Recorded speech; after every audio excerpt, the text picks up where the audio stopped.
비유의 목적이라는 제목으로 은혜를 나누고자 합니다. 마태복음 13장은 보통 비유장이라고 해요. 다시 말하면 이 비유가 어떤 것에 대한 비유냐 하면 천국에 대한 거죠. 우리는 결국 천국을 소망하는 사람들이죠. 천국에 대한 비유를 마태복음 13장에서 얘기하고 있습니다.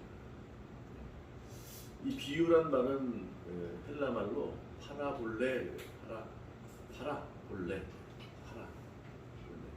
옆에다가 놓는다. 다시 말하면 이제 어떤 물건이 됐든 어떤 사항이 됐든 어떤 것이 됐든 그것을 설명하기 위해서, 그렇죠? 비교하는 거죠. 뭐뭐와 같다, 뭐뭐와 같은 직유법이 통해서 하든지 아니면 은유법, 뭐뭐는 뭐뭐시다. 은유법을 통해서 예를 들어서 이런 거예요. 이게 뭐죠? 이거는 마우스예요, 그렇죠? 이 노트북의 모든 자판이나 어떤 사항들을 열어보기 위한 것들이에요. 요거 또 뭘 갖다 놔요. 그래서 이제 사용하는 목적보다 목적도 중요하지만 또 요 크기, 뭐 예를 들어서 그냥 보여지는 것, 이게 이제 요게 좀 사실은 요 리모컨보다는 커요, 그렇죠? 요 두 개를 넣는다는 얘기는 뭘 얘기할까? 아, 이거보다 마우스가 요 뭐죠? 이 뭐라 그래요? 응? 리모컨보다 마우스가 크다.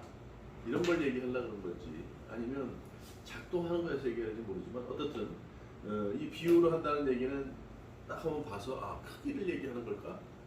아니면 사용하는 기능에 대해서는 얘기를 하는 걸까라고 생각할 수 있지만 보통 이런 거죠. 컵을 조그만 걸 놓고 큰 컵을 갖다 놓고서 두 개를 갖다 놓으면 어떻게 해? 아, 이 컵보다 이게 크구나. 이 컵보다 이 컵이 작구나 하는 그런 이제 설명이 되듯이 이 비유의 목적은 두 가지가 있어요. 어떤 사실을 알게 하는 방법. 그렇죠. 무엇은 그렇지. 이쪽은 좀 작지만 이 큰 것보다는 작지만 그래도 뭘 먹는 데는 이상이 없어. 그러니까 어떤 설명이 좀 그런데 아무튼 뭐뭐와 같다.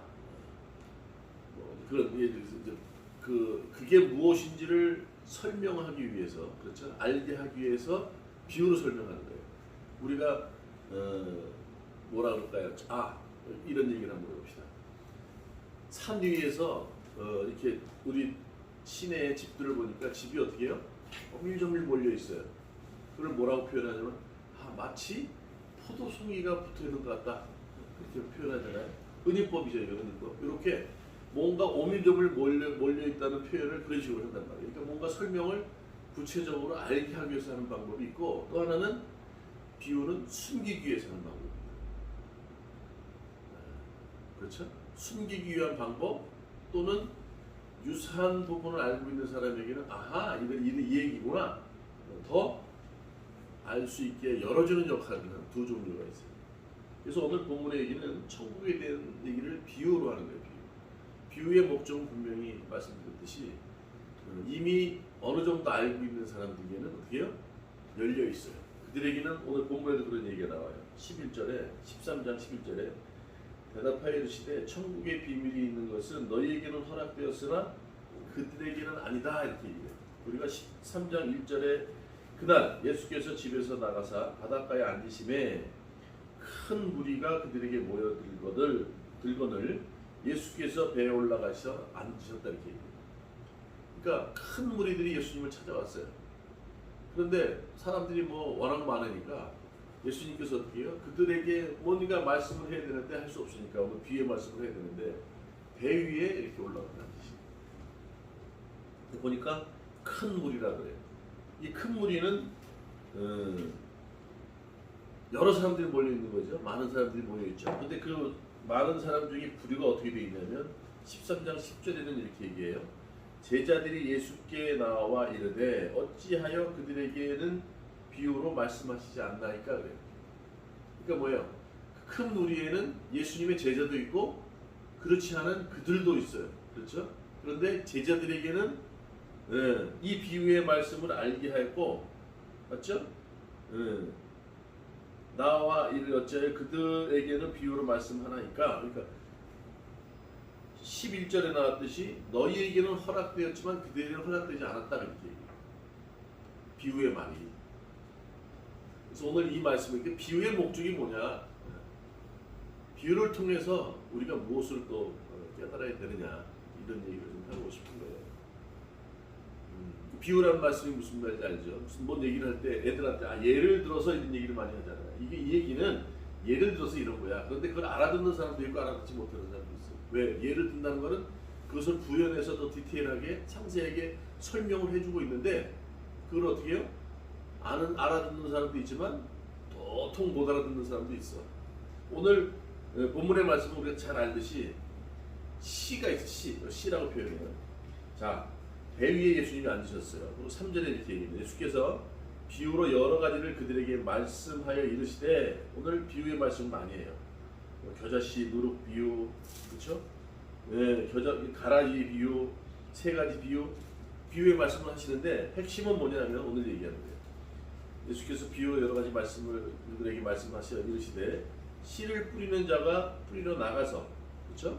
뿌릴새 덜어는 길가에 떨어지고, 떨어진 게 어떻게 해요? 새들이 와서 먹어버렸대요. 네. 여기서 씨라는 거는 누가복음 8장 11절에 하나님의 말씀을 얘기해요. 그렇죠? 씨는 하나님의 말씀, 하나님의 미랄, 다시 말하면 예수 그리스도가 될 수도 있어요.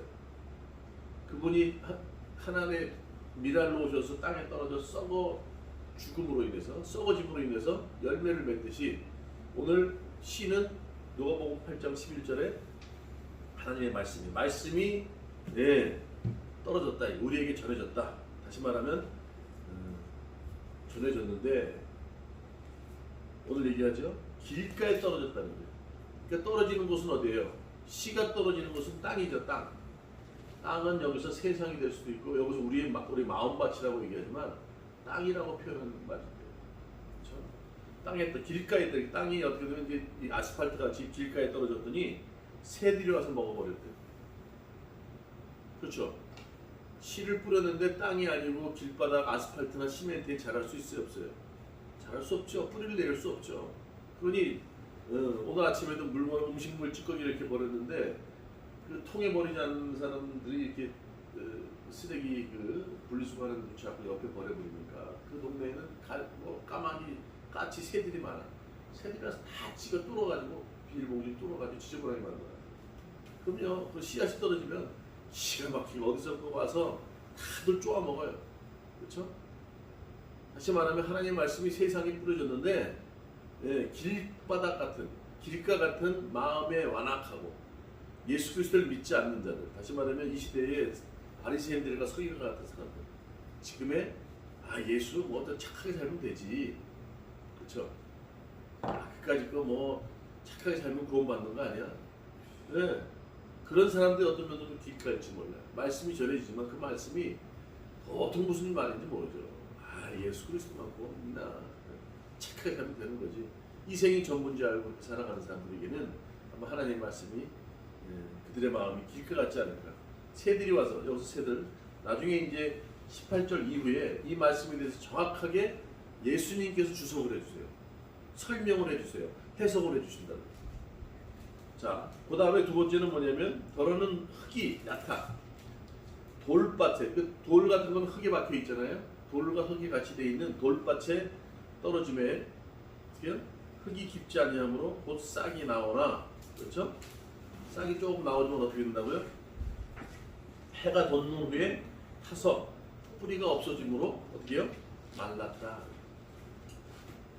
세 번째는 어떻게 해요? 가시 떨기 위에 떨어짐에 가시가 어떻게 해요? 가시가 자라서 기운을, 싹이 올라오는 기운을 막아버렸다. 그리고 덜어는 좋은 땅에 떨어짐에 어떤 것은 100배, 어떤 것은 60배, 어떤 것은 30배 결실을 하였다. 그러면서 한 말이 귀 있는 자는 들으라 이렇게 얘기합니다.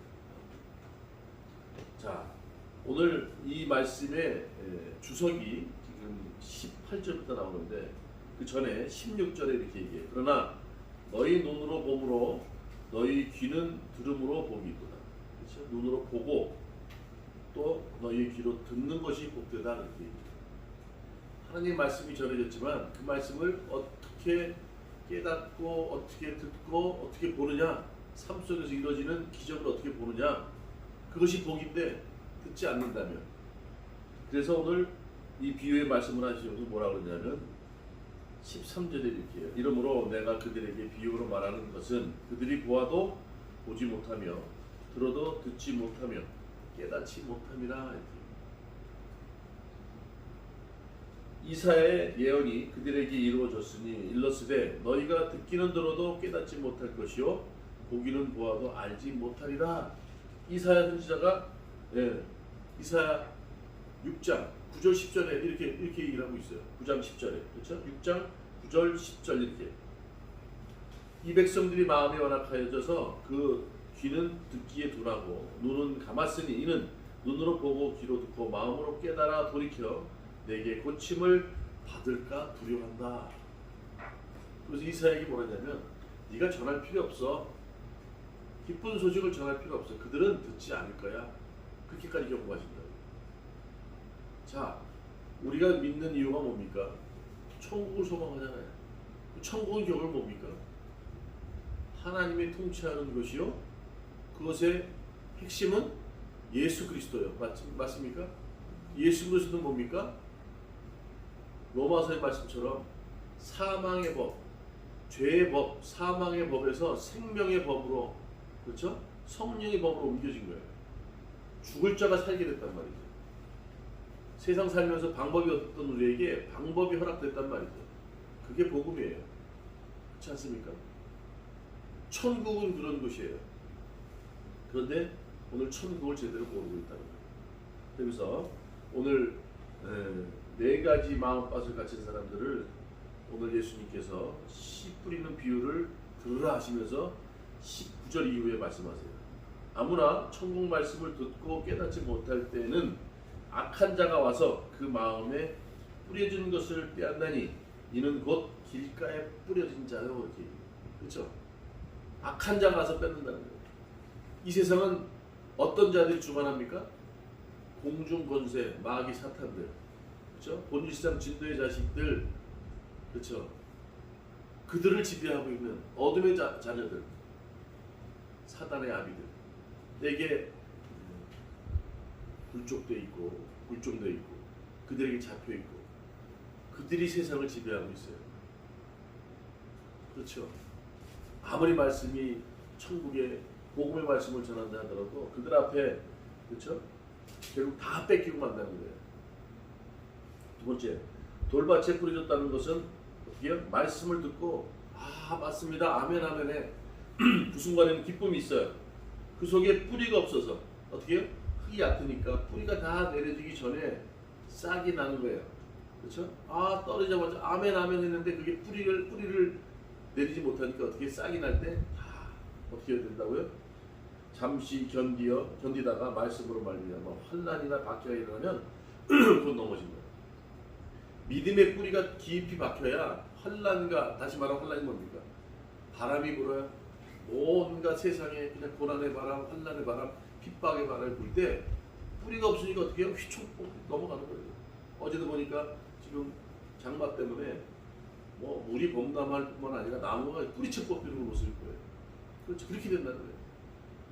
깊이 뿌리를 믿음의 뿌리가 내리지 않으면 어떠한 경우에도 살아나지 못해요. 환난과 핍박과 고난이 오면 예수 믿었는데 그 믿음은, 그 기쁨은 잠시 사라지고 그 환난과 핍박과 고난 때문에 그냥 어떻게 해요?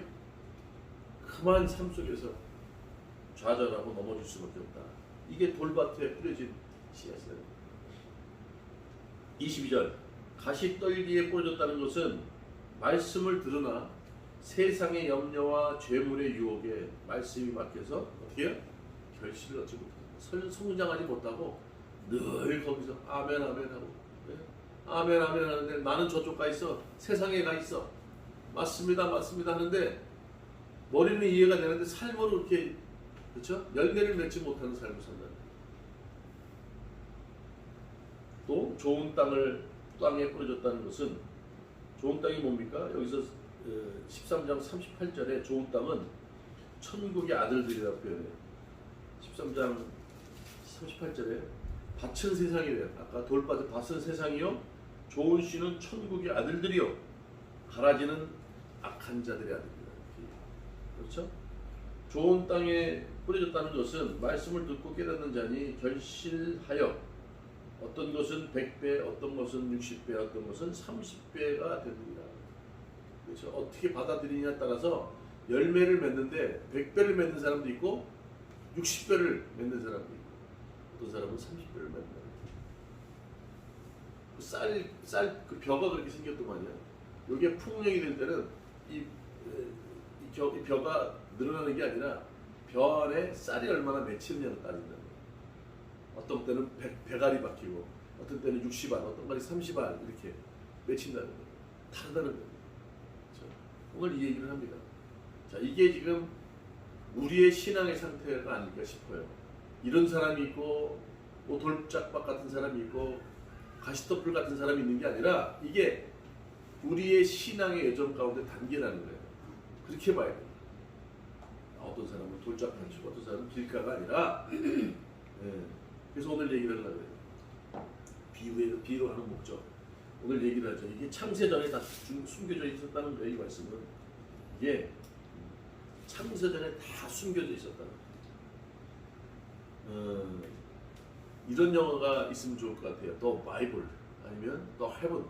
그래가지고 성경이 그렇죠?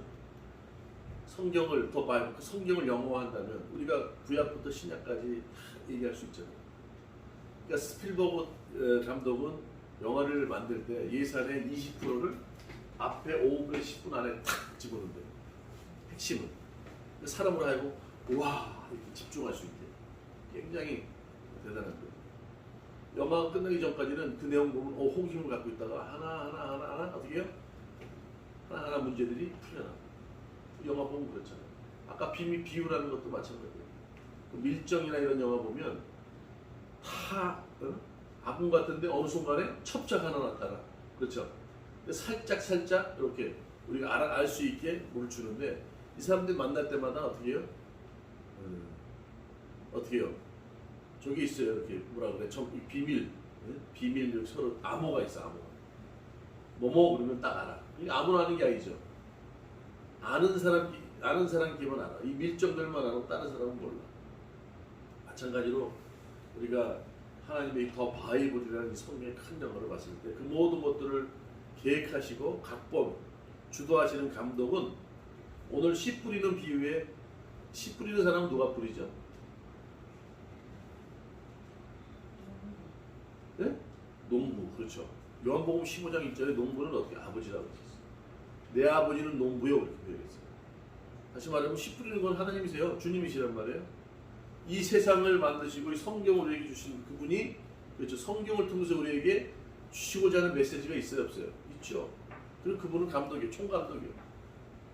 그분이 모든 거 계획하시고 감독하시고 주인공을 누굴 세우셨어요? 예수님을 세우셨잖아요, 예수님이 스스로 내가 십자가에 지겠습니다. 그렇게 하셨단 말이에요.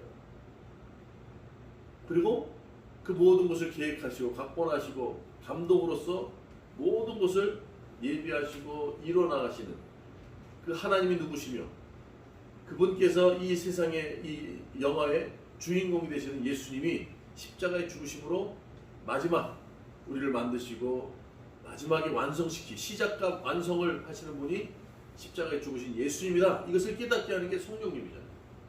맞죠?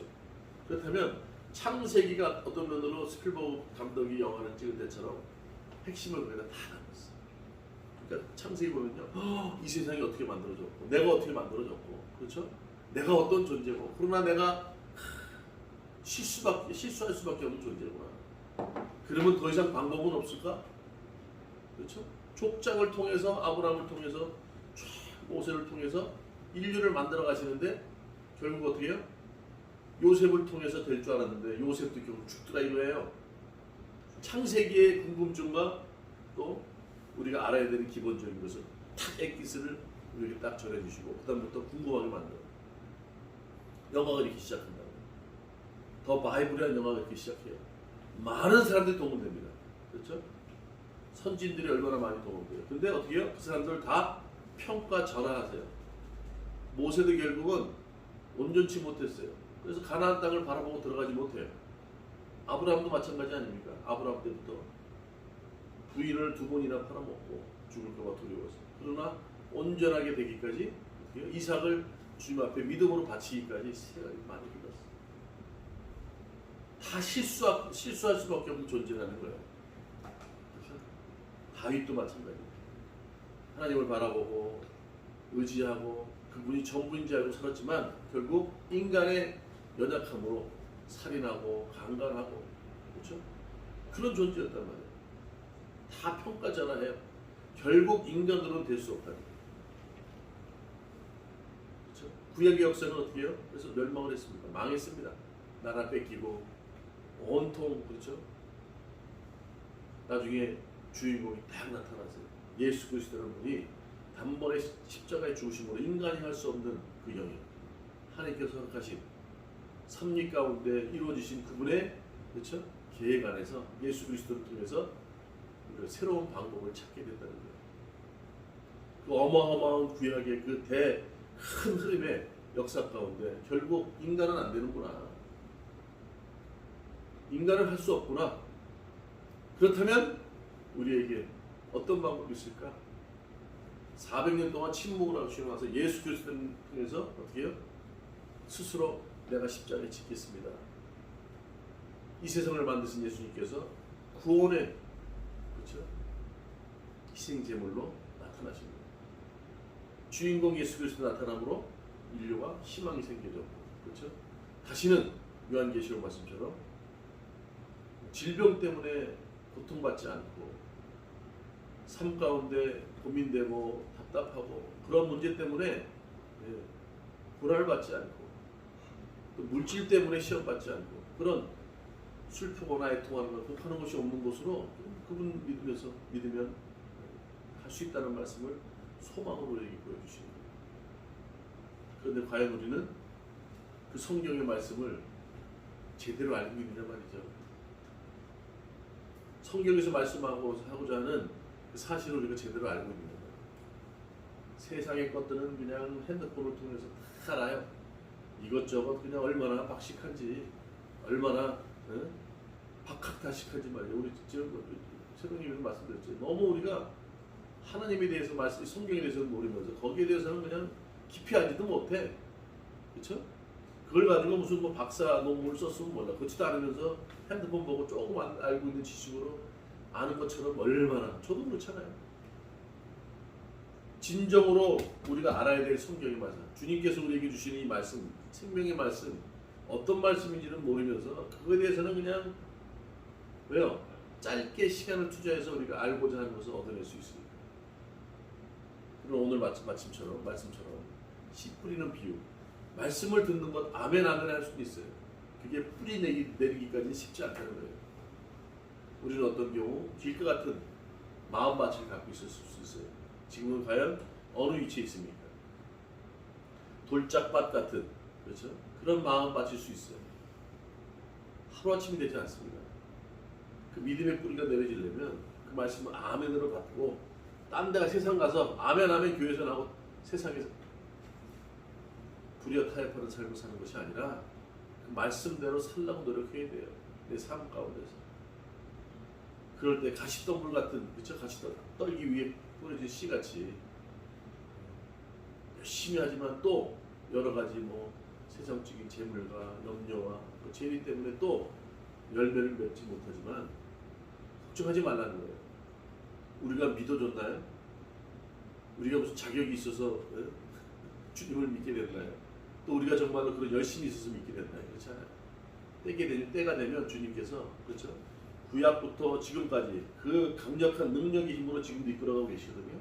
그분이 우리를 새롭게 하신다는 거예요. 걱정하지 마세요. 대신에 그분을 멀리하지 말라는 거예요. 그분 말씀에 집중하라는 거예요. 잘 모를 것 같아도 자꾸 말씀을 보고 그 말씀이 그런가 하여 아멘으로 화답하면서, 그렇죠?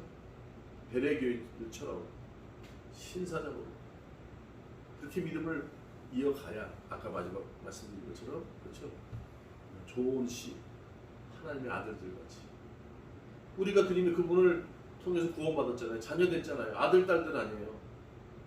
그런데 아들, 딸들인데 세상에 속한 예? 사단 마귀를 아비로 모시는 그런 어둠의 자식들처럼 생활해서는 되겠나요? 조은 씨는 그분이 말씀하면 당장 하기는 싫어도 그래도 아멘 하고 예 받아들이려고 노력을 해야지. 부모가 심부름 시키는데 알았어요. 그러고 도망가면 안 되지. 그렇죠?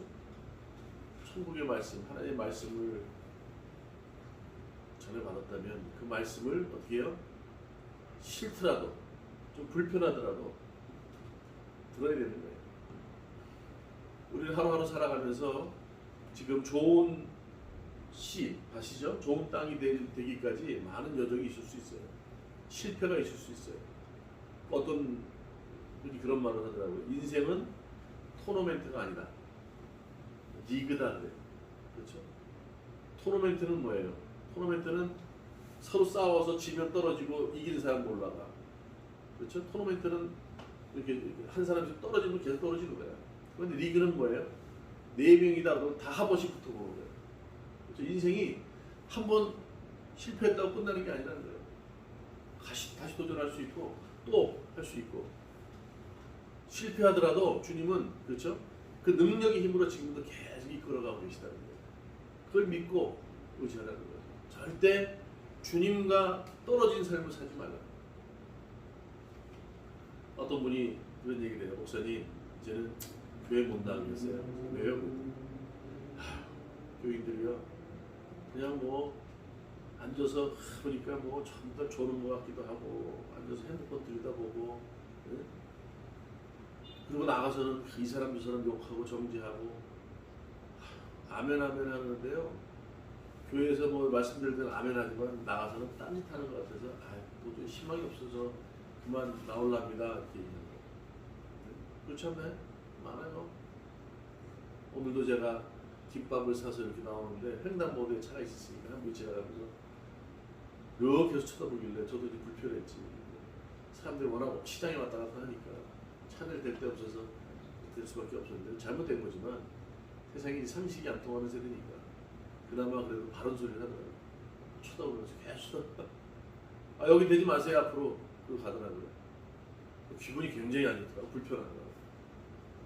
그런데 불편한 게 아니에요. 불편하면 안 돼. 당연한 거야. 그 욕먹을 짓을 하면 안 되는 거지. 그리고 서로 나오면서 지는 뭐 정말로 바르게 살까? 세상이 얼마나 상식이 어긋나는 세대인데 자기는 똑바로 하고 살면서 그럴까? 좀 이상한 사람 아니 이런 생각을 보면서 잠깐 했는데 순간적으로 회개했어. 그렇지. 내가 잘못했잖아. 예를 들어서 우리 믿는 사람들은요. 잘하고도 욕먹어. 바르게 살고 상대방을 위해서 손해보는 삶을 살아도 욕먹는데 거기다가 기본 윤리도덕은 기본인 거잖아요. 그거 윤리도덕을 지킨다고 구원받는 건 아니지만 그 이상을 뛰어넘고 믿음 생활을 해야 될 우리가 그런 것도 못 지켰으니 욕먹는 거 당연한 거 아니에요. 세상 그러잖아요. 그래서 이제 그런 거 좀 흥분하게 됐는데 그러니까 이제 목사님이 그분의 얘기를 했다는 거예요. 그러면 집사님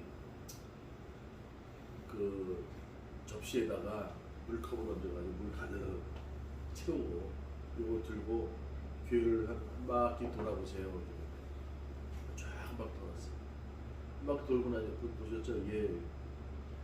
혹시 주위에 교인들이 뭘 하고 있던가요? 물어봤어요. 제가 이 물 쏟을까봐 교인들을 볼 시간이 없었다고. 요거만 집중한 거예요. 목사님 그랬다는 거예요. 교회 사람들을 보지 마세요. 병원에 환자가 많듯이 교회는 다 죄를 용서받았을 뿐이지 다 죄인들입니다.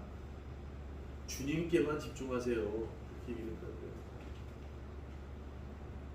그러나 더 중요한 건 그렇다고 해서 그렇죠. 남 정죄하고 예배드리고 딴짓하라는 게 아니에요. 여기서는 아멘하고 세상에 나가서 그렇죠. 세상에 대해서는 얼마나 잘하는지 믿는 그리스도인인데 성경에 대해서 전혀 모르고 세상에 그만이 한다? 그거 나가서 욕먹어요. 우리 믿는 사람들도 세상적인 얘기를 하면 안 돼. 밥 먹을 때도 교제할 때도 그렇죠? 한 주간 살면서 주님이 은혜를 부어주신 그 사건에 대해서 얘기를 하고 그래야 돼요. 오늘 그 얘기를 하는 겁니다. 그런 비유를 하는 목적이 뭘까요? 아무리 바른 말씀이라도 세상에 떨어졌을 때 다 체가야, 다 체가. 아는 사람은 알아. 근데 그것이 오늘 얘기했듯이 네 부류의 단계가 있는데, 그렇죠? 이런 사람도 있어. 아니 뭐 구원이 그 기독교에만 있어 하는 사람이 있고, 또 어떤 사람은 뭐 그렇게만 해야, 그렇게만 꼭 살아야 되느냐 그렇게 얘기하는 사람이 있어요. 그 사람이 아무리 말씀을 전해봐요. 길가에 떨어진 씨앗이죠. 그러나 그런 사람들도 어느 순간에 어느 날 갑자기 꼭 그랬다고 그러잖아요. 앞에서 그냥 설교만 시작하면 찬양 신나게 부르다가 설교만 하면 탁 쳐라. 그 설교 끝나면 딱 일어나가지고 탁 또 찬송한다는 거예요. 그 목사님이 한 2년 동안 시험 들었다는 거예요. 아, 그 권사님 좀 위치를 좀 바꾸면 안 돼요. 그랬더니 안 되는데 거기가 지정석이래. 그래도 어느 날 깜짝 놀랐다는 거예요, 목사님이. 딱 목사님을 불안이면서 이렇게 쳐다보더라는 거예요. 막 빨려들 것처럼 말이에요. 말씀하면요, 그 말씀을 쏙쏙 받아먹더라는 거예요. 깜짝 놀라가지고. 그 다음에 집에 신방을 갖다래요. 근데 그분이 권사님이 하시는 말씀이, 아유, 어느 순간 말씀이요, 물송이같이 달게 들리더라고요. 우리의 마음같이 그렇게 바뀌는 거예요. 그럼요. 지금 생각해보세요. 과거보다 지금 얼마큼 성장했는지. 전에는 교회 나오는 것도 싫어. 어디 나가서 동료들하고 이렇게 식사를 하는데도 갑자기 기도를 탁 하니까 교회 나가, 교회 나가. 근데 회식 자리니까 음식을 시키고 나서 여기 소주 2병이 교회 나간다며. 아니요, 사이다로 바꿔주세요. 이렇게 바뀐다는 거야. 그렇게 되지 않겠어. 그렇잖아요. 말씀은 어떻게 해요? 이게 생명의 말씀이에요. 오늘 그렇잖아요. 그 말씀이 우리에게 뿌려졌어, 떨어졌어. 그러면 그 말씀을 어떻게 받아들이느냐? 과거에는 길가 같은 그런 마음이었을지 모르지만 나중에 어떻게 해요? 천국의 아들들 같이. 왜요? 그러면 그분의 자녀니까, 상속자니까. 그걸 늘 생각을 해야 돼요. 그 많은 조연들을 통해서 주인이신 예수 그리스도, 그분을 우리가 알게 했잖아요. 그렇죠? 아브라함도 안 돼, 모세도 안 돼, 다윗도 안 된다니까. 많은 왕들 안 돼, 많은 선지자들 나왔지만 안 돼. 그들이 동물 제사로 제사하는 것 그때뿐이야. 근데 예수 그리스도가 십자가에 죽으심으로 단번에 어텀먼트 한 번에 그냥 우리 원죄가 사라졌다니까. 그 오랜 과정을 통해 주님께서는 쫙 우리에게 그런 조연까지 동원시켜가면서 주연이 누군지를 알게 했단 말이에요. 그 비밀, 그 비유를 알게 하셨다고요. 하나님의 말씀, 그 천국, 오늘 얘기하잖아요. 뒤에는 마지막에 천국 이렇게 얘기해요. 천국은 마치 밭에 감추인 보화 같다는 거예요. 보화는 뭡니까? 나는 비록 깨어질 만한 질그릇밖에 안 되지만 내 안에 무엇을 담느냐는 달라요. 내 안에 보석을 담으면 그 그릇이 깨어질 망정 그거는 보석 그릇이야. 완전히 틀려요. 그리고 오늘 뭐라 그래? 45절에 천국은 마치 좋은 진주를 구하는 장사 같대요. 진주는 뭡니까? 가치 있는 거잖아요. 우리가 가치 있어 없어요? 우리가 그런 가치 있는 존재예요. 천국은 그런 자들을 찾는다는 거예요. 구별되고 거룩한 자들. 또 47절에 또 천국은 마치 바다에 치고 각종 물고기를 모으는 어떻게 해요? 모으는 그물과 같대요. 그물은 뭡니까? 아무나 다 담지 않아요. 심판을 한다는 거예요. 심판. 천국은 그런 곳이에요. 천국이 어떤 곳인가를 우리 비유로 말씀하고 있어요. 하나님께서는 온 세상의 모든 사람을 이 세상을 이처럼 사랑하셨다고 하지만 그 천국은 아무나 들어갈 수 있는 곳이 아닙니다. 그렇죠? 이 세상의 모든 사람에게 허락되었지만 천국에 들어가는 사람은 정해져 있어요. 우리가 그런 천국에 들어갈 존재인지 믿습니다. 그러면 어떻게 해요? 마지막에 천국의 아들들 같이, 그렇죠? 좋은 땅이 되어서 그 말씀을, 자, 오늘 13장의 가장 핵심은 여기 있어요. 12장 49절 50절. 예수님께서 우리에게 말씀을 하실 때 어머니 마리아와 동생들이 왔어요. 그랬더니 제자들이 예수님 어머니와 동생들이 왔습니다. 그러니까 어떻게 하냐면 49절에 손을 내밀어 제자들이 이렇게 얘기한 거예요. 그래도 뭐라 그러냐면 손을 내면서 제자들을 가리키면서 하는 말이 이르되 나의 어머니와 나의 동생을 보라. 지금 찾아온 어머니하고 동생들 얘기하는 게 아니고 제자들을 가리키면서 그렇게 얘기했어요. 그러면서 뭐라 그래요? 50절 누구든지 하늘에 계신 내 아버지의 뜻대로 하는 자가 내 형제요 자매요 어머니다. 이렇게. 그렇죠? 오늘 귀 있는 자는 들으라 그랬어요. 눈으로 보라 그랬어요. 하나님 말씀을 어떻게 해요? 그 뿌려진 씨를 잘 듣고 어째요? 그 하나님의 뜻을 어떻게 해요? 뭐라 그래요? 뜻대로 행하는 자라야 내 형제여 자매여 어머니다. 우리는 주님의 자녀인 줄 믿습니다. 그렇죠? 그 말씀을 잘 듣고 그 말씀대로 그 뜻대로 행하는 삶을 살라는 거예요. 그럴 때 우리는 천국을 매일매일 보고 경험하게 될 줄 믿습니다. 천국의 핵심은 예수님이세요. 예수님은 복음이세요. 주님께서 하나님께서 예수 그리스도를 독생자를 보내주셨는데 뭐가 아깝겠어요? 그 하나만 생각하세요. 간단해요. 우리를 얼마나 아끼셨는지 독생자를 십자가에 죽게 하셨어. 그러면 그분께 어떤 것이 아까울까요? 그렇죠? 독생자를 생명을 바꿔서 그 핏값으로 우리를 샀는데 우리에게 뭘 못 해주시겠냐 이거예요. 저도 요즘 이제 제일 힘들 때 같아요. 힘들 때보다도 항상 그렇겠지만 있을 때 몰랐어. 없게 되니까 어렵게 되니까 힘들게 되니까 또 경제적으로 뭐 정신적으로 힘들게 되니까 사람이 순간 흔들려. 그런데 이런 말씀 들을 때 순간순간 또 그것도 아주 기뻐. 그러다 또 이 계속 반복되는 거예요. 우리 마음속에는 이 네 가지 맛이 늘 함께 할 수 있어요. 그러나 이제는 길가라는 마음밥보다는 좋은 땅 그런 쪽으로 가까이 가야 돼요. 그러나 걱정하지 말 것은 주님께서 우리를 인도해 주신다는 거예요. 그분만을 바라보세요. 그게 아니면 우리가 예수 그리스도를 믿어야 될 이유가 뭐가 있겠어요? 그렇잖아요. 세상 뭐 잠시 있다 사라지는 인생 같으면 대충 살다가 흥청망청 살다가 가면 되지. 힘든 삶 오래 살면 뭐예요? 그렇지 않습니까? 하루하루 사는데 가치감이 있게. 그렇죠? 우리는 보화를 발견한 사람이에요. 그 보화를 이 깨어질 수밖에 없는 진리도 안에 담은 사람들이라는 거예요. 어떤 장사가 그렇죠? 네, 진주를 발견하듯이 천국이 그런 곳이래요. 그걸 소망으로 얻은 사람들이란 말이에요. 오늘 그런 삶을 살아가는 자 여러분 되시기 원합니다. 아버지 뜻대로 행할 때 우리는 풍성하게 넉넉히 주신대요. 그렇지 않으면 있는 것도 뺏긴다 그래요. 자, 오늘 말씀을 정리합니다. 로마서 16장 25절 27절 이렇게 말씀해요. 나의 복음과 예수 그리스도를 전파함은 영세 전부터 감추어졌다가 그렇죠?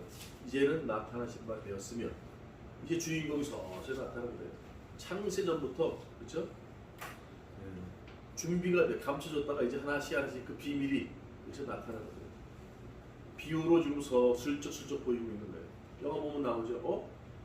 아하 이 사람이 범인이었구나. 이 사람이 스파이였네. 난 이 사람이 범인인 줄 알았더니 알고 봤더니 이 사람이네. 슬쩍 보이듯이 그 비유로 감춰진 것들이 이제 비밀로 되어진 것들이 다시 나타나는 거예요. 영세전부터 감추어졌다가 이제는 나타나신 바 되었으며 영원하신 하나님의 명을 따라 선지자들의 글로 말미암아 모든 민족이 믿어 순종하게 하시려고 그렇죠? 알게 하신 바 그 신비의 계시를 따라 된 것이니 이 복음으로 너희를 능히 경고하게 하실 지혜로우신 하나님께 예수 그리스도로 말미암아 영광이 세세 무궁토록 있을지어다. 예수 그리스도가 주인이에요.